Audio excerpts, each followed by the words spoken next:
BC జై BC BC ఐక్యత BC ఐక్యత. నా పేరు చిలకల శ్రీనివాస్ యాదవ్, యాదవ్ సంఘం రాష్ట్ర ఉపాధ్యక్షుడిగా ఉన్నాను.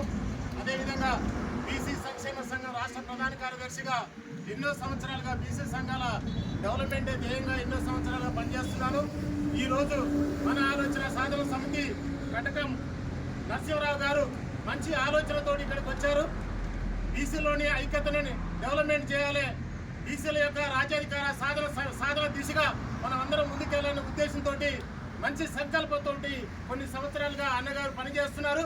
అదేవిధంగా ఈ జాతిని బీసీలందరినీ కూడా డెవలప్మెంట్ చేసే భాగంగా చౌటుప్పల్లోని ఏందన్నమాట, ఇక్కడికి చౌటుప్పల నారగోని శంకరన్న ఇంటి దగ్గర, రమణగోని శంకరన్న ఇంటి దగ్గరికి ఇక్కడికి రావడం జరిగింది.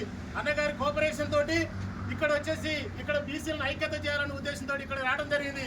ఈ సభలో దాదాపుగా బీసీ సంఘం నాయకులందరూ కూడా పాల్గొనడం జరిగింది. దీనిలో భాగంగా మా గురువు గారు దుడుకు గోవర్ధన్ గారు కూడా, ప్రొఫెసర్ గోవర్ధన్ గారు కూడా ఈ కార్యక్రమంలో పాల్గొనడం జరిగింది. దాదాపుగా ఎన్నో సంవత్సరాలుగా బీసీలను అణగదొక్కడం జరుగుతుంది. బహుజన వర్గాలందరినీ కూడా ఎన్నో సంవత్సరాలు అణగదొక్కడం జరిగింది. అంత మునుపు దాదాపుగా ఏంటంటే స్వతంత్రం కోసం బీసీలందరం కూడా ఐక్యత అయినాం, స్వతంత్రం సంపాదించుకున్నాం. కానీ ఈ స్వతంత్రం అనేది ఏంటంటే అగ్రవర్ణాలకు రాజ్యంగా తయారైపోయింది. ఒకప్పుడు రాజులు పరిపాలన చేశారు, మనందరూ కూడా బానిసలుగా చూశారు. అదేవిధంగా బ్రిటిష్ వారు, డచ్ వాళ్ళు, మొగలాయి వాళ్ళు అంటూ రకరకాలైనటువంటి వ్యవస్థలందరూ కూడా మనం పరిపాలన చేసేసి బానిసలుగా చేశారు. స్వతంత్రం అంతా వచ్చిన తర్వాత అన్ని బహుజన వర్గాల వారికి మనకు అవకాశం దొరుకుతుంది, రాజ్యాధికారంలో అవకాశం దొరుకుతుంది. ఆ దిశగా అందరూ కూడా పోరాటం చేయడం జరిగింది. స్వతంత్రం సంపాదించుకున్నాం. కానీ ఏం సుఖం, స్వతంత్రం వచ్చినాక కూడా అగ్రవర్ణాల ఆధిపత్యం చెలాయించడం జరిగింది. ఆ తర్వాత దాదాపుగా 1952లో మునికి వాదన అనే ఉద్దేశంతో అప్పుడు కూడా ఉద్యమం జరిగింది. అయినా కానీ దానివల్ల కూడా ఉపయోగం లేకుండా అయిపోయింది. తర్వాత సాయుధ పోరాటం, అదేవిధంగా నక్సలిజం లాంటి నక్సలిజం పోరాటం లాంటి ఎన్నో రకాలైనటువంటి పోరాటాలు వచ్చినాయి. ఎందుకు వచ్చినాయి అంటే బహుజన వర్గాలు చాలా వెనుకబడి ఉన్నారు. వీళ్ళలో ఏందనమాట రాజ్యాధికారం తీసుకురావాలి, వీళ్ళు డెవలప్మెంట్ చేయాలనే ఉద్దేశంతో, వెనుకబడిన వర్గాలను డెవలప్మెంట్ చేయాలనే ఉద్దేశంతో నక్సల్బరీ అనే ఒక ఉద్యమాన్ని కూడా చేసేసి అక్కడ ఉన్నటువంటి భూములన్నీ కూడా దొరల చేతులు ఉన్నటువంటి భూములన్నీ కూడా పంచడం జరిగింది. ఆ తదుపరి దాదాపుగా ఏందనమాట 1969లో మొదటి దశ తెలంగాణ ఉద్యమం అనేది చేయడం జరిగింది. ఆ టైంలో కూడా మన బీసీ వర్గం వాళ్ళు, బహుజన వర్గం వారు కూడా ఎందరో ఉద్యమాలు చేశారు. కానీ మనం ఉద్యమాలు చేసుకుంటూ ఉంటే అగ్రవర్ణాలందరూ కూడా ఆధిపత్యం కోసం రాజ్యాధికార దిశగా వాళ్ళు ఏందనమాట పావులు కలపడం జరిగింది.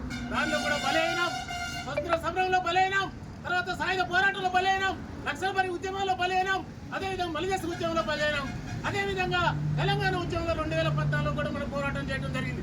మనం ఒక పక్క మన తెలంగాణ అని అనుకుంటూ మన భూభాగాన్ని మనం ఏర్పాటు చేసుకుంటే, ఒక పక్క రావులు రెడ్డిలు రాజ్యాంగం ఏర్పాటు చేసుకోవాలి, ఈ జనాలందరూ కూడా మేము పరిపాలన చేయాలనే ఉద్దేశంతో రాజకీయ వైపు వాళ్ళు పరుగులెత్తడం జరిగింది. ఏది ఏమైనా కానీ ఇన్ని సంవత్సరాలు పోరాటం చేసినా కానీ మన బహుజన వర్గాల బతుకుల మార్పు రాలేదు.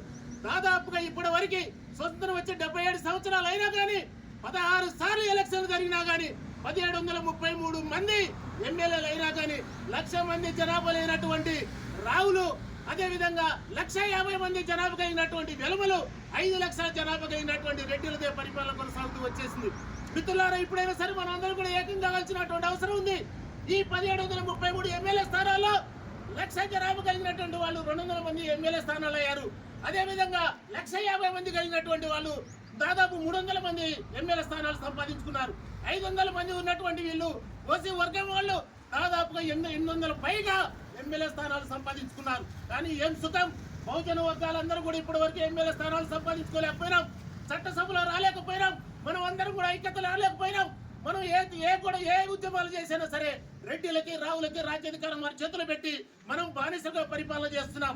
ఇది కాదు, మనకి రాజ్యాధికారం దిశగా మనం అందరం కూడా ప్రయత్నం చేయాల్సినటువంటి అవసరం ఉంది.